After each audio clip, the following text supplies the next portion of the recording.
Ready to go? Let's do this. Let's do this.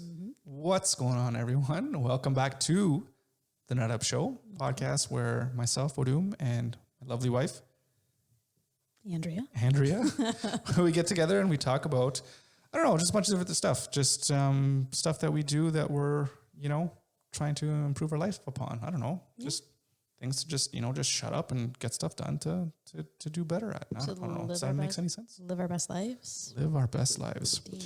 And what better thing to talk about than marriage or relationships? Indeed. Maybe marriage. I don't know. I have some thoughts on marriage, I guess. It's another podcast for another day. Oh, wow. Geez.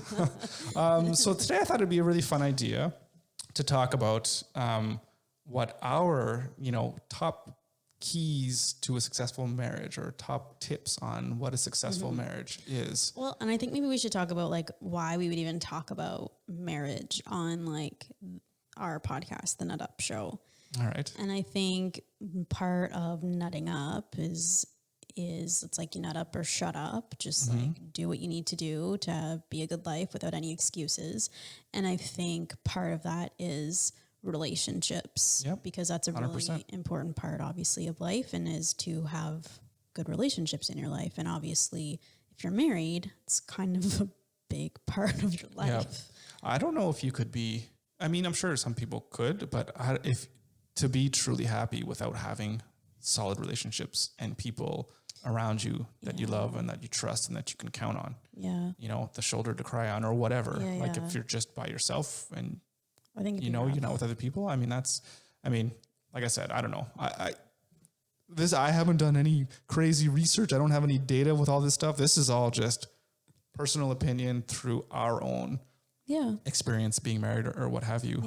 But I just think that for the most part, to have healthy relationships is probably the most important thing you can have in terms of making sure that you're happy and you have the sense of fulfillment. It's having a community and a network and a good social circle. 100%. Super important. I think it's really often overlooked, today, like the hustle culture and everything like that. You got to work to get the job done, which is true. But what's interesting is the studies that are coming out. There's actually a book, I forget the name of it now, but it's all about how relationships, any type of relationship, is really important for your actual physical health and immune health. Even it's coming out. If you if you feel isolated, obviously it's subjective, but if you feel isolated and you feel lonely, that actually affects your physical health, and they can measure it on the immune scale.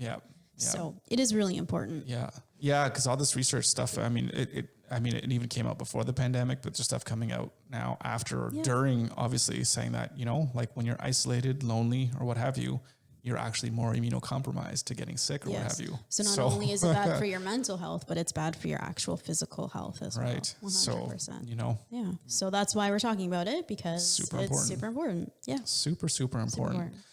So keys to a successful marriage. So maybe we should start by go ahead.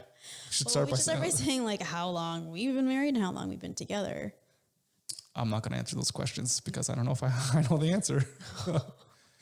So we've been married since 2005. Good. And we're 2021. Mm-hmm. We got married July. Mm-hmm. I don't know what day.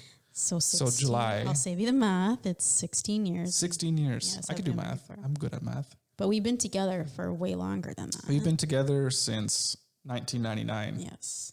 So we've been together since 1999, and it's 2021, September. So that's 22 years? Fuck. Yes. What? See? 22 years. So we've known each other longer than we haven't known each other at this point. Right. I guess because we were, 19 years old. I was 19. You were 18. 18, yeah. Yep. We weren't even legal. Get me kicked out of Fed Hall.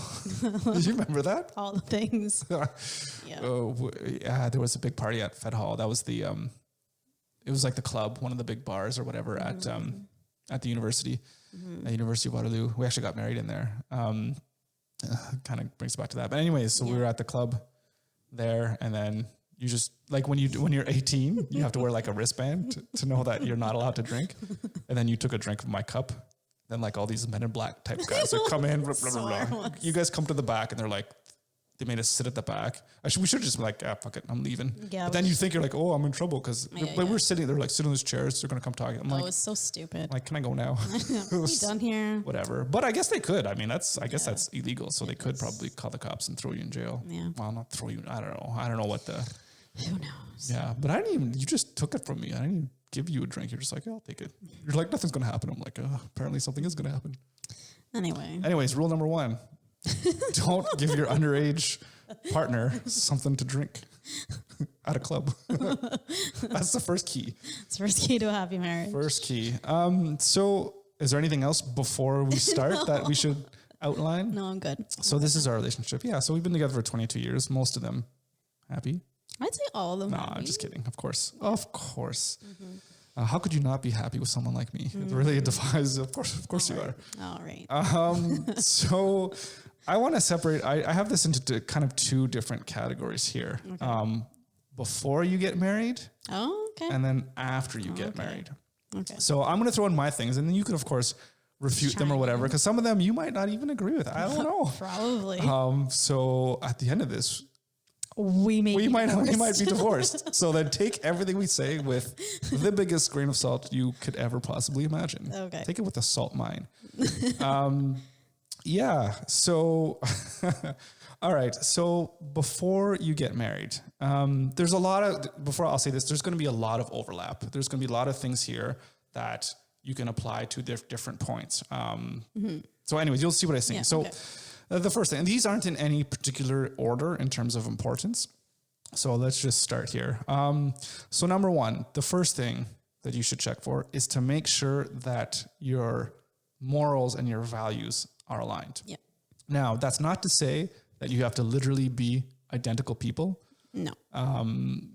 But it is to say that hopefully your values align in a way that you know that you guys could live together and can work together. So for example, if you are a super crazy Trump supporter and you meet someone that's a super crazy Biden supporter, might not work out. And you guys are like, think that the other side is completely wrong and evil, which is ridiculous, but whatever, if that's who you are, this is just a point, then maybe you guys probably shouldn't be together. Well, you know, I think it goes to, I think there's a book or something that's like, the 20 questions or something you should ask your... Is there a book on that? Yeah, of course there is.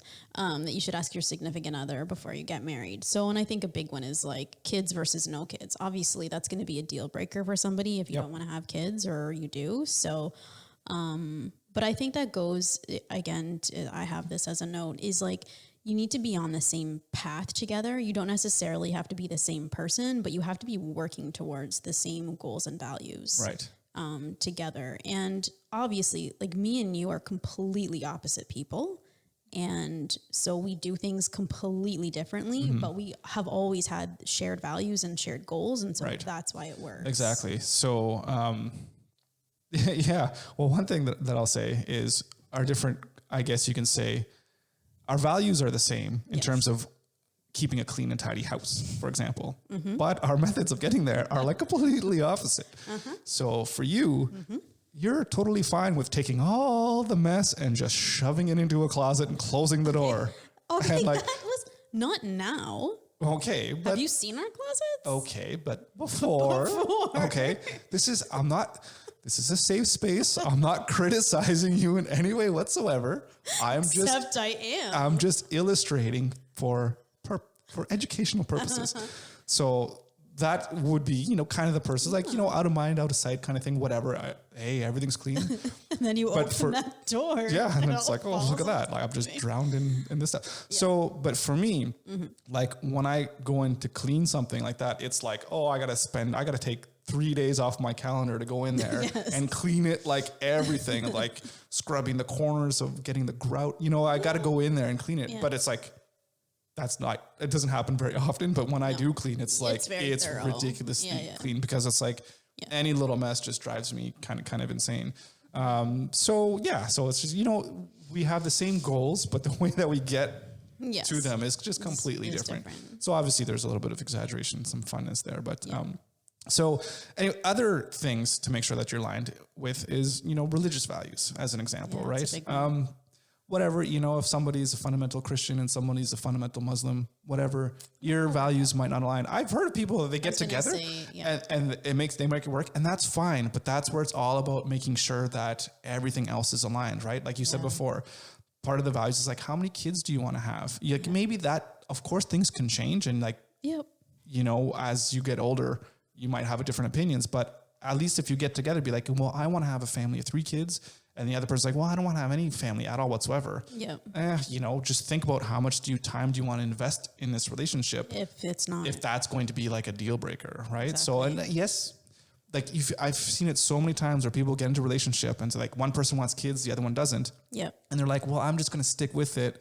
Maybe they'll change their mind. And then before you know it, 10 years have passed, right? And it's like, for guys, maybe that's not a big deal because guys can have babies whenever. But for women it's like different. You have a specific time limit of when you can have kids. So do you want to waste your time on someone that's not willing to, or vice versa, right? But I think really more for women, right? So those are really important values. Another value that's important is, and this is really, I don't think talked about at all, hardly ever, is financial values. And I know for us, we never talked about this at all before, because again, this goes to other stuff that we're talking about, is that we're so, for the most part, especially when you're younger, you're financially illiterate. You don't even know what makes financial sense. But you need to make sure your goals are aligned financially, right? Like if one person loves saving money and whatever, and the other person just spends money and just gets credit card debts or whatever, just go shop, like that is a recipe for disaster, right? Somebody that doesn't even pay attention to their finances for someone that does, right? You really need to make sure you're on the same page. I mean, that's not to say if you're both crazy credit card spenders and you get mountains of debt, that means you're perfect. I mean, you need to reevaluate your finances, but at least you're on the same page, right? That's not going to be a source of conflict. I mean, that would, because you're in debt, but sorry. Anyways. It's like I'm trying to say something. Well, the next value is make sure who's allowed to speak in the relationship. I'm sorry. Go ahead. Go ahead. This is heading for divorce. You have the floor.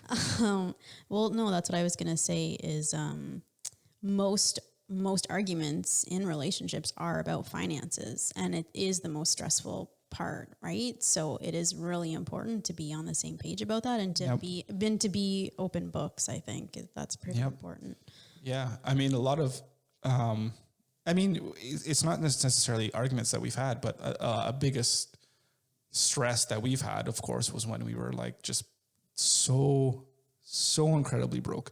But it was stressful, but it's not like we didn't have good times when we were broke, because a lot of the good memories we have was when we were broke. But I mean, it is, especially if we're just broke when it's just you and me, that's fine. But when we had kids and whatever, and like I'm doing grad school, you're not working, and it's like Tristan's diagnosis, and it's just like, it was rough. Like, where's the food going to come from? Like that's really stressful. So but I mean, we were obviously communicating the whole time in terms 100%. Of like knowing exactly where we are, right? So 100%. We'll get back to that in finances in a little bit of after you're married, and some kind of our tips, but at least just talk about it. Make sure you guys are going towards the right goals, whether you want to have a house or not, whether you want to rent or whatever, these are important things. I think it goes back to, there's a whole book about that, all the different questions you need to sit down and have a discussion about before you're going to commit to somebody. Is that book even good, do you think? I don't know, but you just keep going over those, like so many different questions. And I think like that's... Oh. Do you want to spend the whole podcast talking about all the different questions you need to ask? Okay. Because that's what I thought you were going No, but these are just about morals and values. Okay, that's fine. That's fine. Whose show is this? What's going on here? All right, well then, go ahead. No, go. I just thought you said morals and values, but is there another? Yeah, no, these are just things that are part of your. It's just giving examples. Okay. So I think that's important to know. It is, 100%. All right. Yeah. Moving on, I guess, and so I guess we're moving on. So, like I said, there's a lot of overlap in the different things. Thing here, like making sure your values are aligned is important. And that ties into the other thing, is communication, right? So you can't know what your values are if you don't actually communicate what your values are. Yeah. So communicate, I mean, everyone says this. Obviously, it's super important. But I don't know if you'll realize how important it is to communicate everything. And you need to find out what both of you guys like, what you don't like, and make sure that you're on the same page. So I think communication is probably the number one thing that you have to figure out. And I think that was something that was really important to me at the very beginning of our relationship was I'm just an open book. I'm going to tell you how I feel about you right away. I'm not going to play any fucking games with you. I like you. I want this to move forward. So I'm just going to put it out there and tell you. Right. So that's just how I am as a person. I tell anyone, like, I'm just an open book. Right. So I think that's really like close that shit. Just let everyone in. You know? Well, and I think like it's not brutal honesty, but like I'm pretty honest as a person, and I'm gonna say how I feel. But at the same time, I think how you communicate is more important, is as important as just communicating itself, because you can be brutally honest and totally open with someone, but if you're a fucking asshole about it, like that's an issue. So I think like 80%, what is it, like 80% of communication is body language. It's nonverbal. I don't even know. Yeah. I said we didn't do research, just throwing out random statistics. I haven't done research, but 89.57 exact percentage. But like, but it's a lot. Nonverbal communication. And it's even like tone of voice. This is something I talk to the kids about all the time. It's about how you say it more than what you're saying. So, and you have to be really mindful of that person's feelings. You can be honest with them, but be nice about it. Right. 100%. One of the things, I'll give an example of communication. Again, not to throw anybody under the bus or anything like this, but it's just things that, you know, everyone has this tendency to do stuff. And as an example, say, you know, something wasn't done or whatever that you expected someone to do, like clean up their shoes or clean up the dishes or pick up. Did you say shoes? Yeah, pick up his shoes. I'm just saying, this could be anybody. Oh, yeah. I'm not putting any fingers. But, I am. But listen. So, you know, say something doesn't get done or whatever, there's different ways you can approach that. Yeah. You know, obviously it irritates you.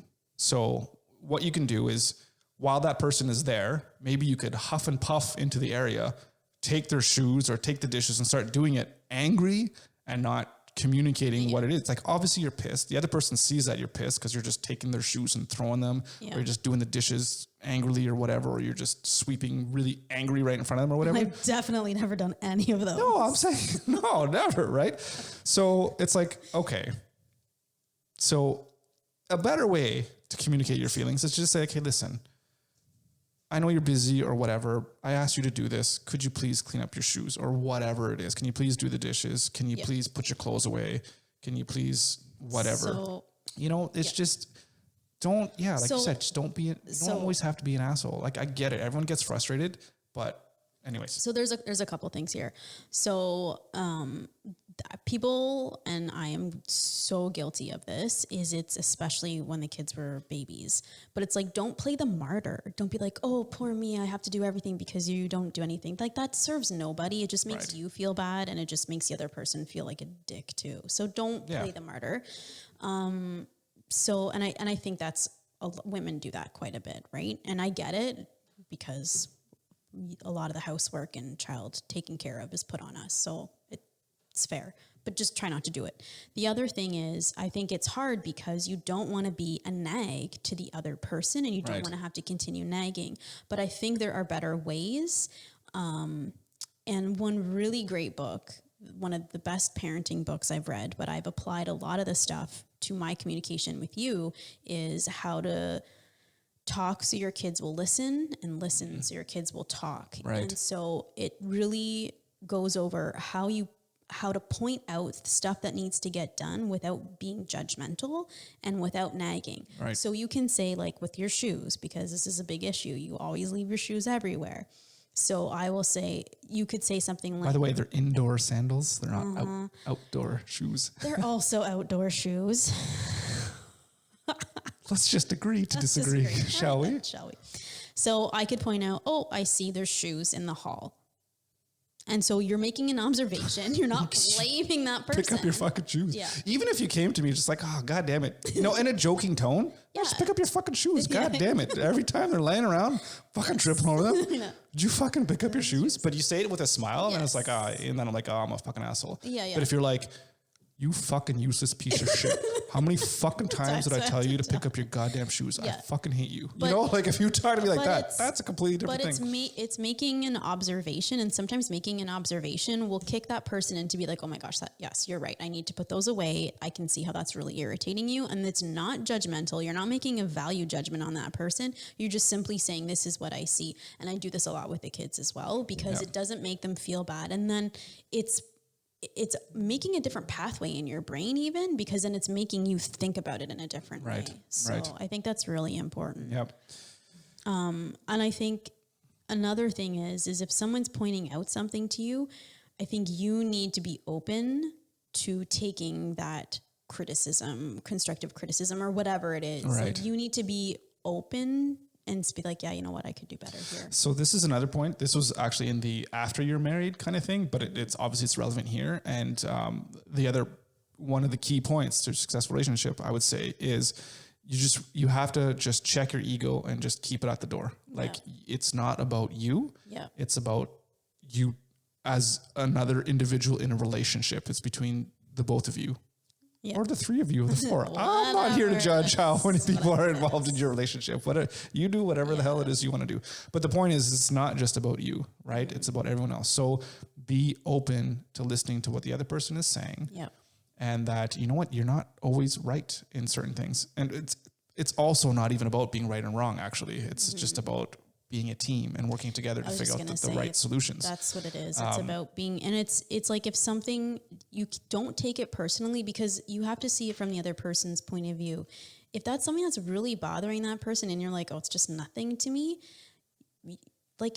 but it becomes something big to that other person. And so that's your job as their partner, to recognize that and then to be a better person for them, be a better partner to them. And that's hard. And this is almost where sometimes just conflicting values just can't be, you just can't overcome them as a relationship. So for example, if somebody's value is they love to go out and be outdoors, hiking, camping, or whatever, they just want to be outside. And the other person, their values is like, I just want to stay home and what have you. Yeah. There's going to be a time where there's going to be so much conflict and like, how come you don't want to make an effort to go camping with me? And this person doesn't want to go, or this person wants, that could be a deal breaker, right? So it's just like, no matter how much you want the other person to try to conform and understand, maybe they do, but they just don't want to do that. Yeah. You have to figure that out. There's lots of different things. And some people are just so messy and other people are super clean. And if you get together and like, if that person cannot put their ego aside and aren't willing to do work to learn and become better and to be better for that other person, because for whatever reason, that's just how they are. Yeah. You know, and the goal of a relationship too is not to like mold the other person into the person that you want them to be. Mm-hmm. It's, can you take that person as they are and, you know, the other person take you as you are and come together to create something almost completely different and unique, but that takes each other's strengths and weaknesses and combines that to create, to create this super conglomerate, undefeatable human being, you know, like it's like. But what I think that also goes to then is if you are invested in a relationship and you love that person, then there's things about them that obviously, because there's things about you that they're not going to love so much. And so you have to be willing to be like, is this a battle I want to fight, or can I just let it go? Mm-hmm. And so it's like the little things with your shoes. That's why I'm not always all over you, because I'm just like, this is such a small thing. I'm just not, it's not worth fighting a battle over with you. So I think it's really about choosing your battles. think we need to just be clear here. I don't leave my shoes laying around all over the place. I tuck them in nicely against the wall, out of the way, and nobody can see them. I just want to be clear. God. So I think we need to lies. These are huge lies. No, but I think it's like you just let it go, right? Like some things you just have to let go, and so it's right. Anyway, and that's another point. See, we're everything is so interconnected here. We can keep going on about letting things go. But I think we'll. Can I just say one thing about come back to that? Oh yeah, communication. So the last thing about communication, I'm sure we're gonna get back to it. Go ahead. But I think one thing that's really important is to be fair when you're communicating and when you're having an argument. And I think things like name calling, things like bringing up the past that you've already kind of settled and been done, like that's not being fair, and it's not being honorable to that other person. And I think that's one thing with us is like, yeah, we've had drop down, drag out arguments and fights before, but we have never, ever gone to calling each other names. Like I would never do that to you. Right. Unless it's just like fun, like funny, like, oh yeah, we call it the shit that I call you. I can't even say on the air because police are going to come and take me away. But it's like, that's not how, is that really how you want to treat the person that you love deeply? Right. And that gets to so many things. It's like, I think so many people treat complete strangers better than they treat their spouse 100%. Or kids. Because it's like, oh, because I know you, I'm allowed to just yell at you or treat you like shit. Like you wouldn't do that to a stranger, but you're going to talk to your wife or husband or whatever that way. Like, come on. Well, I think it's like treating that other person with high regard. And I think we each treat each other with very high regard. Absolutely. And respect. The key word here is resentment. I think that's a huge thing. And that was, again, this is kind of after your marriage, after you're married, is you can't be resentful and you can't hold drugs. You can't don't hold drugs. Stay away from drugs, kids. But you can't hold that grudge. Yeah. So if you do have a fight, again, check your ego, figure out what you did wrong in it or whatever the thing is, try to work it out or what have you. And then, like you said, you let it go. Mm-hmm. It's done. It's over with. Move forward. If you're going to be like, oh, remember that thing that happened 5 years ago that I didn't like that you did? Well, therefore you owe me one, or you have to do this. I don't know how many relationships I've seen, and people were married. This is way back in the day. People would say like, oh, well, I did this thing with my spouse, and then she's just angry. Sorry, I'm not saying it's just because it's it's the females. Guys talk to me about stuff, so it's not. That's fine. But she's like, oh, I did something, and then she's just like resents me for it, and like every time something else comes up, it's like they'll bring that up. I'd be like, well, you did this, so therefore, X, Y, Z, and that is. Could you imagine living like that, where it's like you did something, and it's like that person is going to hold it over your head? Yeah. And so we did go through a bit of a time where I did feel a little bit of resentment towards you. And living with that feeling of resentment it eats away at you, and it is so unhealthy. Do you want to talk about why you were feeling that way? Well, I think it was right after masters. And so I think a lot of it was just financial. And I think it was not only that, but then it's like, I'm stressed because I'm dealing with a newly diagnosed kid with autism, and we're dealing with everything that's going on. And it was just a bunch of things. And so that was the one thing I kind of latched onto, which obviously was not healthy. And we talked it out, and it was done and over with. Yeah. But letting that thing fester, it's toxic, and it's horrible. For sure. I mean, that was a huge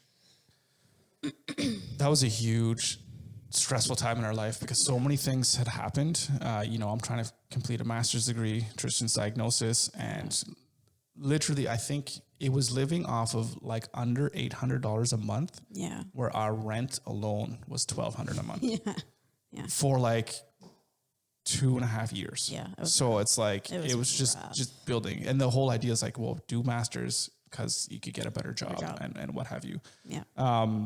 Whether that worked out well or not, that's remains to be seen. I mean, I don't know. I probably am where I am today because of it, but but we talked about it. Yeah. Cause it's like, it's not as if like, again, I just secretly bought a boat and spent all this kind of crazy money. And then you're just like, I hate you because whatever. And I don't even know if it was so much that you were mad at me or just the whole situation, but then you just lashed out and said like, well, I'm going to be resentful to you or whatever. It's like, no, and I think that's what it is, because there's literally no one else. It was just the two of us basically against the world. And when we should have come together, I pushed away, which again, that didn't last long. And we talked about it and talked it through. And then as soon as it was done and I got this sweet ass job and got some good money flowing in. But then it's like, you realize, okay, this person we should not be fighting against. We need to come together and work together to get through this time. It's temporary. Right. But when you're in the middle of it, you feel like it's going to be forever. Well, of course. But come together through the hard times But then I think that goes to as well, like, don't let things fester. Like the minute you're pissed about something, bring it up so it can get out in the air and then it's done and over with. Exactly. Like don't huff and puff and like go angry, clank the dishes while you're doing the dishes to let the person know that you're pissed off that they're that you have to do the dishes. Just right? say, well, why didn't you do the dishes? Just talk about it. And that's when you talk about it, and especially when you come in a non-judgmental, angry or whatever way. Yeah. Things can usually work out, you know? Yeah, 100%. Yeah. Yeah. So, can I just say one thing? Sorry. So another really great. You don't have to ask. Raise your hand, please, if you want to speak in this. Another really great book to read about communication is called Nonviolent Communication, and we'll link to it. But it's one of the greatest communication books that I've read. Interesting. So, yeah, it's really, really good. Have I ever heard of this? Yep, I told you about it. No, you tell me about lots of things. So maybe, like, it's great. Like, because I don't have time to read. Unfortunately, I need to make time to read. Well, I read enough for both of us. Well, that's the thing. That's what I love, because you'll come in and you'll just talk to me about it, and I'll ask you questions, and then I get to kind of absorb the information through you. So it's kind of cool. So maybe I got some of the stuff from the things that you've talked to me over the years. That's how it is. Yeah. So I don't even know what points we are. I have points here, but I don't think they go on. So the other thing, another point I had is compatibility. But again, I think we've kind of already went over that. That goes with communicating effectively to learn each other's what you guys like, what you don't like, and all that kind of stuff. Yeah. Talking about your values to making sure where you guys align. And that from there, you can see if you're compatible or not, right? Again, if you're an outdoors person and the other person's indoors, maybe you're not compatible. I'm not saying that you're not going to be compatible, but it's things to look at, right? Like, what do you look inside you and towards what you like and what you're looking for? Yep. And figure out that compatibility. One thing I'll talk about, which we haven't talked about yet too, and this is very important, is sexual compatibility. 100%. That is a huge thing. 100%. Listen, if you're like a Larry Flint kind of guy, or he's just like, I just like different types of vaginas. It's like, I just want to...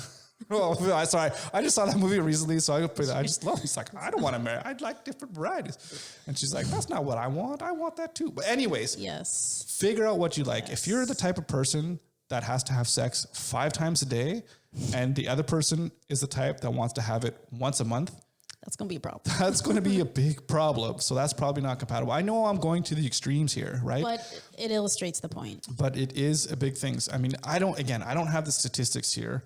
But I would, if I had to bet, the top 2 reasons for marriage breakdowns is finances and sex. Yep. Right? So figure out if you're on the same page or not. I mean, it's sometimes it's tough to tell, because at the start, it's like the honeymoon phase, whatever you want to call it, just you're in lust or whatever, and it's just like you can't keep your hands off each other. Once that dies down, what is it like? What is the natural equilibrium, right? Yeah. And do you guys fit and whatever? And of course, the key to that is communication. Yes. You have to communicate, right? I like this. I don't like this. Can you do this? Can you do that? Whatever it is you want to say. You're shaking your head. I'm going to start saying stuff. Let's talk specifics here, shall we? No. I just keep thinking of the 40-year-old virgin. It's not about Cincinnati bow ties or shit-stained balls, rusty trombones. Please stop. Pushy juice coffee. What does he say? I don't know what he says. It's just all this horrible stuff. It's like, please stop. It's all about connections. It's all about connections. It's not about butthole pleasures. It's connections. Passion. It's all about connection.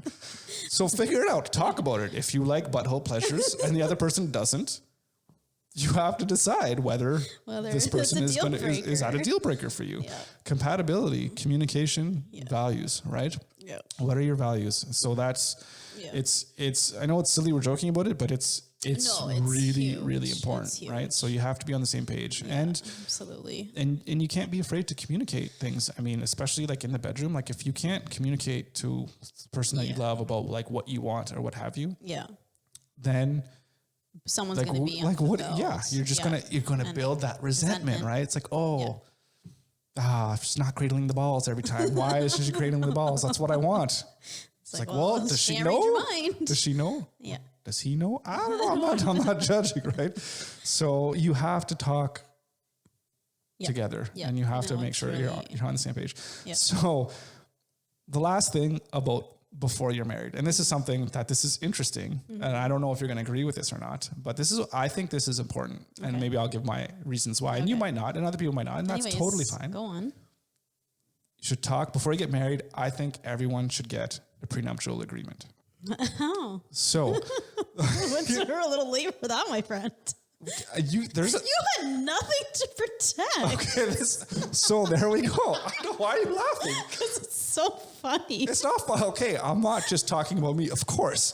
Listen, we were fine because it's like, how do you split zero?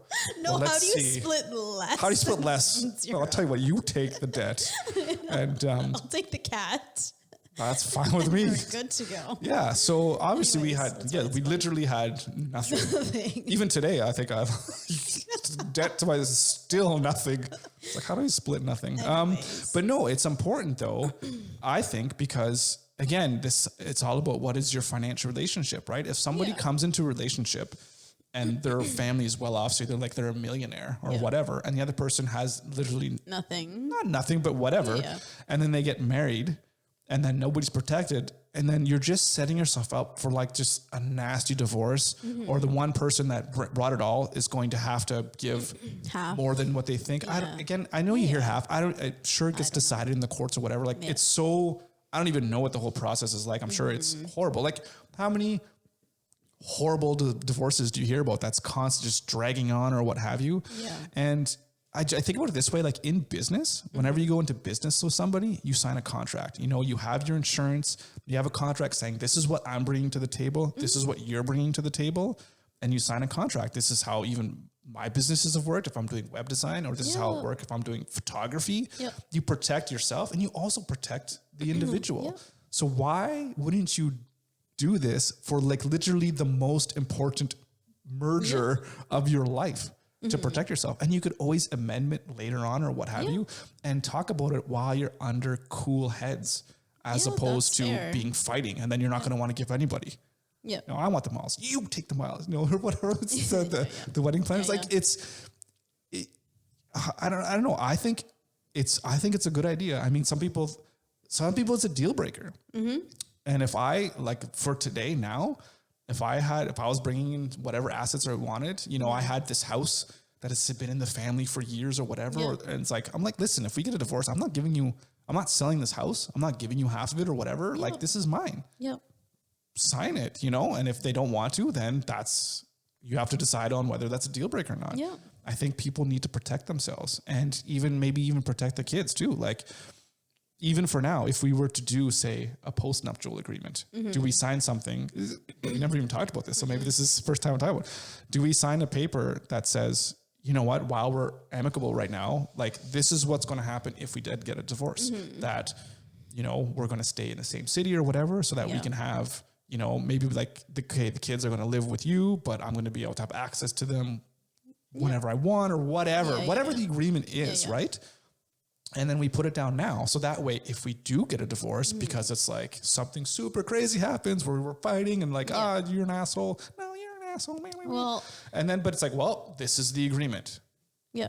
There's no fighing. I guess, I don't know. Well, and I guess if like you had come up to me with something like that, I would just sign it because obviously I'm not coming into a marriage for your assets. I'm coming into a marriage because...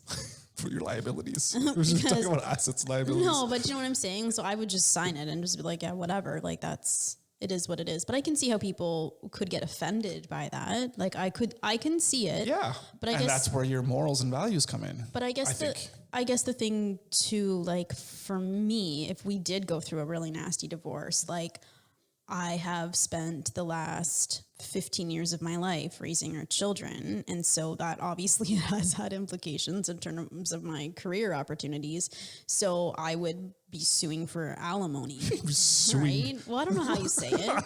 Well, that's how you say it, I think, is I'd sue you for alimony. So because until I would be able to get back up on my feet again. Well, right? I understand that. I mean, we've talked about it before. It's like, I would never just be like, I'm not giving you anything and I want my kids to be whatever. Yeah, like, no. Well, so, but I guess like that's what I'm saying. So it does protect that other person too, in a way. But that's the thing. Yeah. So that's why, like, if we signed it right now, it'd be like, okay, well, this is how much money I need to live. So if we get a divorce, I'm going to take the kids. You need to provide whatever money for me to be able to raise the kids, whatever. And then we'd be like, okay, well, so if whatever, blah, blah, blah, you get, I don't know, whatever, $2,000 a month. I don't know, whatever the hell the number is, right? Yeah, yeah. And then we sign it and then it's that's what it is, right? And you do it while you're not bickering 100%. And bitching. It's like, 100%. This is fair, right? Because then if you're angry, it's like, I want everything. I don't want 2,000. I want 5,000 or whatever. Jesus, right? Let's not talk about those are marriage breakups. Those are other issues, right? But that's why I'm saying, like,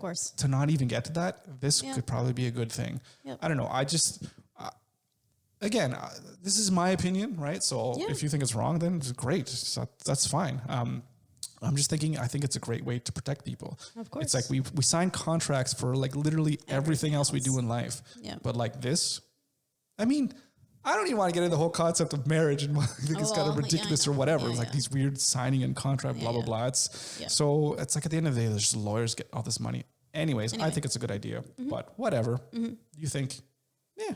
I'm just like, But anyways, to save things. So that's before you get married. So now after you get married, what are the things that you could do to make sure that you stay happy after the honeymoon? So what's interesting about how you've thought about this is I didn't necessarily think about it this way because I was just thinking like a marriage or even like a long-term relationship. For sure. But I think, just before, because not everyone gets married now. Actually, there was like statistics saying that like a lot of people are not getting married. I probably, anymore. Like I said, if you, I would not have gotten married. No, and that's fair. It's like I want a divorce just to not be married. It's just I still want to I want to be together. But I guess like the point is I think a lot of the stuff we're talking about it's just across the board 100% important for if you're in a long-term relationship or marriage. It doesn't matter. Like these are still things you should contemplate before. Yeah, these are things you should do before, after, ongoing, just the whole time. It's really the whole time because that's why I said at the beginning there's a lot of overlap here. Yeah, the reason why I kind of did that before and after, because before it's like you kind of talk and find out if you're compatible or not, and then you get married, like prenup, and then you get married. Okay, you figure out you're compatible. Now what do you do? So the first thing I had is keep your ego outside, right? So you're married now, ego. We kind of talked about that, so we don't need to go over that. Go ahead. Well, I was gonna say the one thing that kind of comes into that, and again, it all goes back to communication. And so there's another really great book. I haven't read it because it's a really great book, but I haven't read it because it sucks. The principles. I started reading it, but it was a little too like frou-frou. Like Sigmund Freud kind of weird stuff going on. No, just like woo. Like, I don't know what that means. Spiritual, but even like way beyond that kind of stuff. But the point, like homeopathy kind of weirdness. We're kind of getting to there. but the four main principles, and I'm sure, and maybe I'm wrong about that. I don't know, because I didn't read the book, so I could be wrong. But the point is the book is called The Four Agreements by Don Miguel Ruiz. And the main four agreements are: be impeccable with your word, don't take anything personally, don't make assumptions, and always do your best. And so I think that is definitely applicable to marriage is those four things. And that goes into the whole communication piece of it. Sounds pretty reasonable to me. Yeah. Yes, I don't know if you don't need to read the book. You just listen to those 4 points. I don't really think you need to read the book. So but I think those things are important within any relationship, and then especially well, that be truthful is a big point, and I'm going to get to that in a little bit. So after you get married, keep your ego at the door. And I think one of the really important thing is I don't know exactly how to categorize this into like a statement or whatever, but it's just you want to make sure that you grow together and you don't grow apart. Yep. So what do I mean by that? A couple of things. So the first thing I'll say is, you have to make sure that you spend quality time together as a couple. So you can make sure that you cultivate the interests or whatever it is that you guys do together so that you guys, I don't know, so that you guys over time, you have something to, like a tree planting roots and it's going in there. It's like you guys are going together and you guys are spreading all your roots together through this common ground. If you like doing, you like doing puzzles together, you keep doing that. And so while you're there, you make sure to you're constantly in communication. You're constantly having deeper conversations as well too about life, about things that are going on that are deeper than oh, how was your day or whatever, just, beyond the superficial, right? You make sure you're laughing together, that you're continually spending that quality time together. It's interesting because this is what I also had on my list. I had do fun things together because I think you need to nurture your relationship, and I think you need to build and have those positive experiences that you can fall back on when there are negative things that happen. So you have that to fall back on. Right. And I think you make a really good point too, because especially if you're in a relationship where you have kids, when you have kids, like that takes up all of your time. Like kids are such an energy suck. And yeah, it takes up some of your time. Yeah, for sure. So you're focused on them for, like 18, 19, 20 years or whatever it is that you have them. 18, not a minute longer. But then you have to realize that once your kids move out, then you're back with just that person again. So if you haven't taken the time and nurtured that relationship while your kids... You're going to be like, who the hell is living in my house? Yes, because then at the end of the day, then it's just you two again for the next however many years after the kids have gone. So I think really that's a really important point is... A lot of people do just grow apart. And there's it's not that there's anything wrong with that. Sometimes it happens. People... Like we were saying before, people change and people's values change. I mean, my values have changed considerably from what we put together. 100%. But a lot of the stuff for us, it has changed together. Because we always like, oh, here's this wholly new concept or new idea of how you can live or whatever. Yeah. What do you think of this? Yeah. What do you think about like that? And it's like, that actually makes a lot of sense. Yeah. Great. Let's work together to like move towards that or whatever. Yeah. And it doesn't have to be anything... It doesn't have to be anything crazy. Like we often go for just like an hour walk together once a week, and so it's just the two of us. And usually, I mean, lately it's been that, but usually it's at least every day. Yeah. We talk we talk every day, all the time, constantly. Yeah. But not even just about stupid stuff, but about like deep stuff. Things. Yeah, it's not just like surface, like day to day. What do you want for supper type things? It's like deeper things for sure. Yep. Yeah. So no, I think it's really, really important. Yeah. And figure out, what is it that you guys love doing together, and make sure you do that together so that, again, you can just grow and cultivate together. Exactly. I mean, I always say for Tanner, like we're a team. Yep. And there's no I in team unless. No, there's no. Yeah. So it's always about doing things together and coming together to, for the good of the team. Right. Yeah, so, exactly. Anyway, so. It's really important to keep that in mind. That being said, it's also really important to take time for yourself and to get away, because it's almost like we're married, because I have like the exact same thing. Yeah, well, that's the thing too. In the preparation we did for this, I put that in air quotes, is that I'm just going to write down the shit that I think is important, right? And you just wrote a couple of things. I didn't even know you were going to do this. So it's like I said, this is not research based stuff we're talking about here. Yeah. So again, not everyone has the exact same interests, right? Yeah. I love to play hockey way more. And you love hockey too, but I love to play it way more than you love to play it. You love running way more than I do. Yep. I make time to go play hockey. You make time to go run. You make time to do cross stitching, whatever it is, right? Make time to do the things that you still love to do, so that you can take a break and you can go, because it's important to self-reflect and do all those kinds of things. It's important, and I think this goes for anything. It's important to have an identity just of your own, and I think that's important for me too, as like a mother, is like I can only mother these guys for so long, and then that identity is going to be completely changed. And so it's the same thing. My identity is your wife, but that changes over time. But I still need my own. Just Andrea, who is Andrea? That's an interesting word you brought there with identity. I think we'll have to talk about that another time, because I think what it is like, you don't want to be like this. This is my identity, and if you take it away, I don't know who I am anymore, right? Where I think you see a lot of that nowadays, where people are like, this is my identity, and if anything does anything to disturb that, to poke it a little bit, you're like, I don't know who I am. You're like you're completely crushing who I am, or you're whatever the case may be. You don't want to be you want to be resilient, I guess. And your relationship needs to be resilient. Your relationship needs to be able to weather all the storms and all the people poking at it, or all the things poking at it, right? Your car breaks down and someone loses a job. Well, and this is another concept I've been reading about lately too. It's called being anti-fragile. I know you were going to say I don't want to hear any anti-anything words because I think it's so ridiculous. But you know what I'm saying, right? It's being able to withstand assaults. Right. Yes. Right. So. Yeah, and to build, and it's just like how David Goggins says, like you're callousing your mind. Right. So it's That's you're a much building better way up. to say that, be anti this or whatever. Well, but anyways, I know what you're saying. I'm sorry. I'm being a little bit difficult. I'm sorry.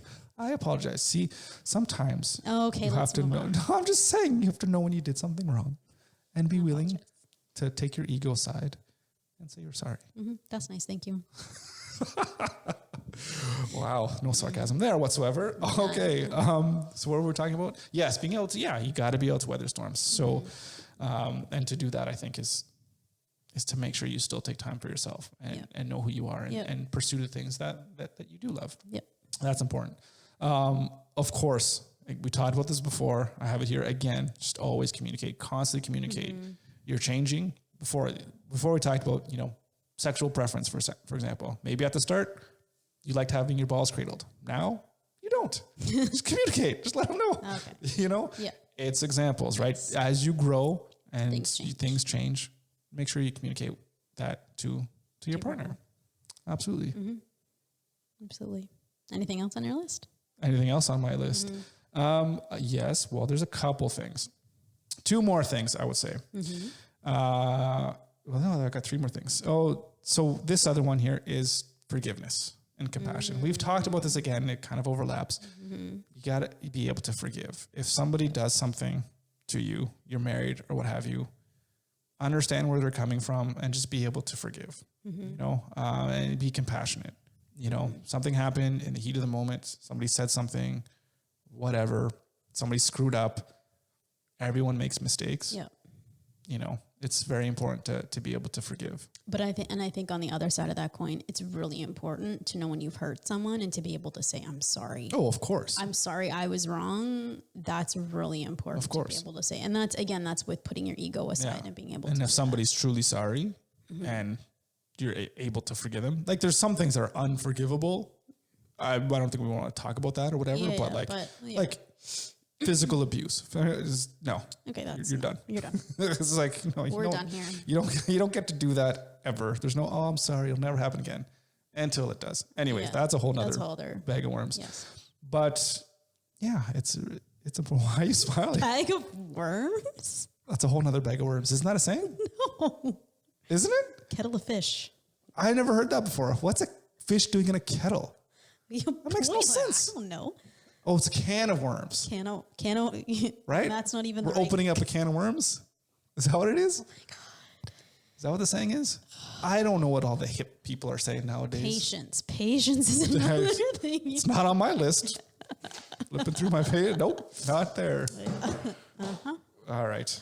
It's opening up a can of worms. That's the saying. Bag of worms. Well, I don't know how you keep your worms. I'm like keeping them in bags. I can't afford a can. Come on now. Apparently. Yeah. Anyway. So the next one is, again, relating. Just never keep financial secrets. So if you're married and you're whatever, if I go do something stupid and be like, oh, I'm going to buy this guitar that I've always wanted. Yeah. By the way, there's a package coming. But if I something, don't go spending thousands of dollars that you don't have or that you put it on credit card or whatever and not tell the other person. Yeah. It's all about being financially responsible and whatever and being on the same page in a relationship. Well, it's just about honesty, and you want to be honest about anything, I think. If it's going to be something different where it may be a surprise where you're saving money every day and then here's that's a surprise. Here's an RSP I gave for you. It's got 30 grand in it. Yeah. That's awesome. Yeah. Maybe that's okay. But the negative surprises, not so good. Try not to do that.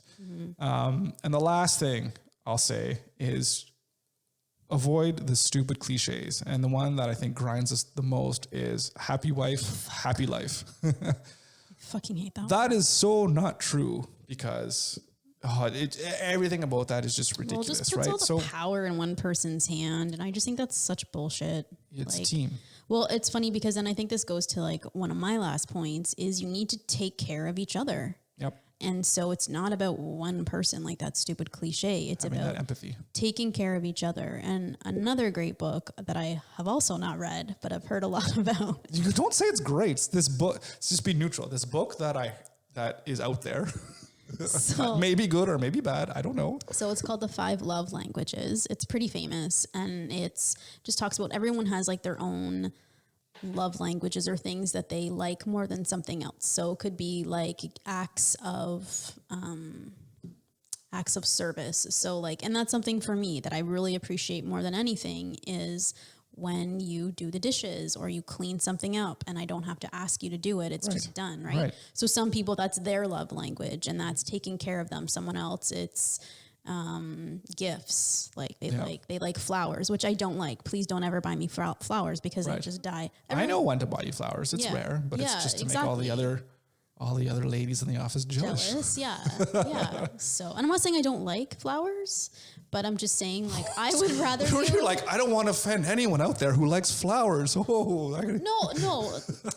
So, because my sister sent me flowers for my 40th birthday, and it was like, it just made me feel so special. It was like one of the nicest things ever. But it's just like, I don't need you to be. No, it's like, I'm not. You don't want me coming home every week to buy you flowers. It's like, don't waste money on that shit. Let's put that money towards the kids' education or something. Yeah. But I mean, I would rather you bring home like a steak. No, well, steak would be nice too. But I'd rather you bring home donuts or a cake or something. That's what I would rather have. I love you too much to give you those sweets. I'll come bring you some watermelon, some grapes. Get out of my house. Well then. But so like those type of things. And I think the other thing too is like small things are huge. The small little things that you do for the other person, that's what means a lot in a relationship. And that's funny. And that's where I think Simon Sinek has kind of said this before in his talk, but I like it. And I think it's from him, but again, just to not say that I'm coming up with this, but it's like, when do you fall in love with somebody?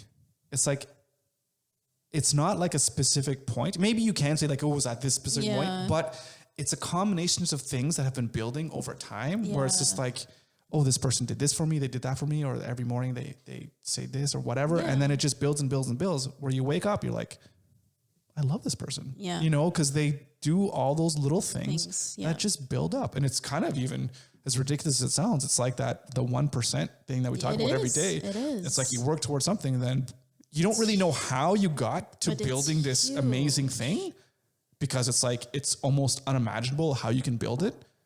But if you look back, it's just like every day you just did a little bit. Yeah. First it was, the first day was a beautiful text, and the next day was your handwritten letter. Yeah. And the next one is, you clean the house. And Alex made me this breakfast, this great meal. And all those little things that you help me do this thing with my mom or this or that, whatever it is, all those little things, they just add up. And then like, I love this person. Yeah. You know what I mean? Yeah. So absolutely. I don't know what point that really fixes. Oh yes, it's cliched. Yeah. It's not just, if that one person's happy, then everything's happy. It's like, come on. I don't know if you know, there's this comedian, Ryan, I think it's Ryan Long or whatever. He did this one skit. It was like happy wife, happy life or whatever. And the guy's like, oh, I'm happy, whatever. But the wife she's just yelling at him, just saying, I want to do this or whatever. Yeah. And he's like, well, if that's going to make her happy, then I guess I have to do it or whatever. Right. And it's just all this horrible stuff he's doing. It's like, well, I'm just going to be happy. So it's kind of, I know it's pushing a little bit there. I think I see the way when I hear that and someone says that, I think what it does, it just makes like women be just this irrational people that can't control their emotions, and that as long as you just tame the beast in a sense, then everything is just going to be perfect and happy. It's like, why is it that it's painting women in this corner that they're the only ones that need to be paid attention to? They're the only ones that are irrational. They're the only ones that go off the handle. And like, but that's not. Well, not only that, but then it also like assumes that, someone else is responsible for her happiness. And I don't like that either. That's, anyways, we could read into that quote. Yeah. It's just, there's two people in a relationship. Mm-hmm. And as far as I know, they should both be equal. Happy. Yeah. If there's 3 people in the relationship, then you each get a third. You each get a third of the happiness. You're each responsible for whatever you bring to the table, right? So it's happy. Everybody. Happy everybody. Happy marriage. Yeah. I guess that's a slogan. That just flows off the tongue. Rings off the tongue. Flows? What's it saying? I don't know. Rolls off the tongue. There you go. There you go. So yeah. The one thing that I'll say, yeah. The one thing. The one thing. Because I've said something. Been an hour long into this. Like, well, the one thing I'll say about this topic. No. So my cousin, so I put a thing out on Instagram before we started here. It was really quick just to see if anybody had any advice that they could give. And my cousin just said, and this is really great advice, and I wish I had put it on my list. But he said, focus on the positive. Don't focus on all the 9 positive things and not the one frustrating thing. And or don't focus on the negative thing and focus on all the positives. Yep. And I think that's really important because I think one really bad thing that's just how humans are, is we do kind of focus on those negative You focus on the negatives. It's almost a survival instinct where it's like, that bad thing happened when I went here. Yes. I really need to make sure I remember it so that I don't get that again, because I want to avoid. Well, actually, I heard a really good analogy for this week. It was this one woman talking about resilience, and she said we do focus on the negative because that's what has kept us alive. It's like you walk out of a cave and you see a tiger on one side and a puppy on the other. You need to remember that tiger is going to fucking kill you. Yeah. So, but I think it's really good advice. Is we do need to focus on those positives. Yep. Yeah.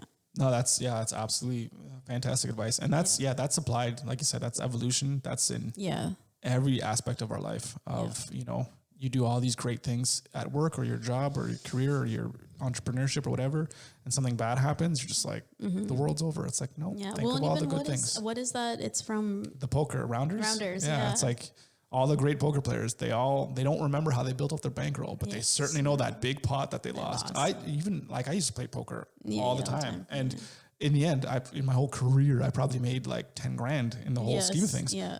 I can't remember any big wins or this tournaments. I've won tournaments. I don't even really remember them, but I remember that guy he took me for that big pot and I would have won like 3 grand. Yeah. You son of a, you remember that. That's what I remember. Yeah.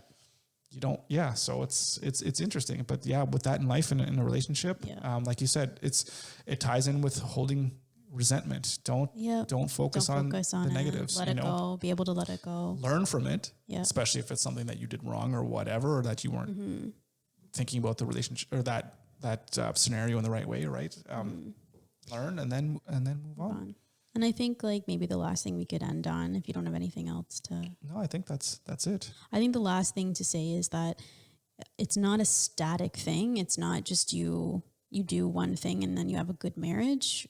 It's an organic globule, which one extracts from what one needs. I can't believe you just said that.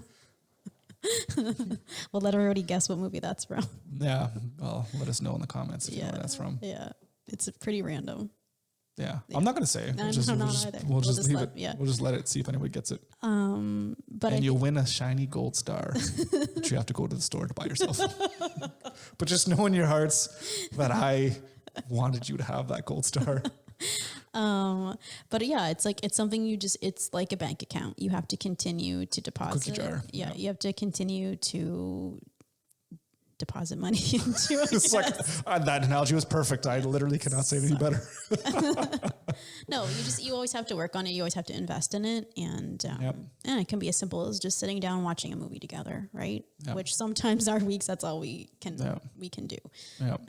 But it's just always have to work on it and make sure that it's your priority. Yep. Yep. But that's it. Yeah, absolutely. You get in life, you get what you put into it. You know, exactly, and the work that you're willing to do. Mm-hmm. So just always remember why you fell in love with the person in the first place. Yeah. And make sure that you don't let the other person forget why they fell in love with you, right? Yeah. So a lot of people just kind of, they settle. That's, I think I was just going to say, we're not done here, guys. Don't turn off. Whoa, we're just getting started. Round two.